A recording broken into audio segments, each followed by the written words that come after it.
baal bu nit ñi tëddee ngay kunkuni ndab lu ne nga yër ko ba xam la ci ne te kenn mënut a xam li ci sa ndab mu ne ko ca affe de gis naa fa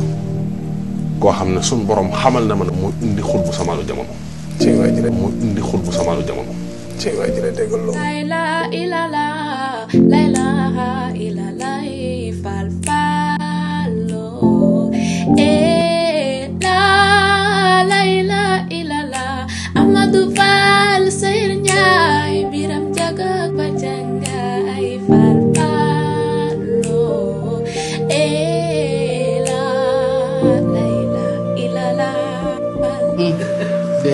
gis nga sëñ Cheikh Ndigal mii. nee na ba sëñ Fallou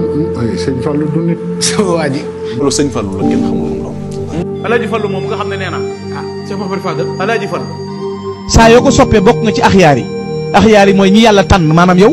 li ñuy wax cour de grand nga xam ne génn nga léegi ci ndaw boo xasee yëg ci sa xol ne sëñ Fallou nga ci yëngu rek yëgal ne yow bokk nga ca gaañu baax yi axyaar yi ñen tànn wa man te cour de grand léegi doonatoo ko ndaw maanaam sëñ Fallou bu nekkee sa xol bëgg fallu moom ma nga ca kanam bëgg fallu moom ma nga ca kanam constant yu xat waaye daa am lu mu andi moom sëñ Moussa Ka dane allah usul fadlul azim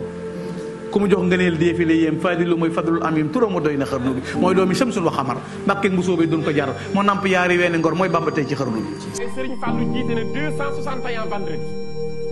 ci jumaay Touba di xalifa di imam. di mbusoobe di Mbàkke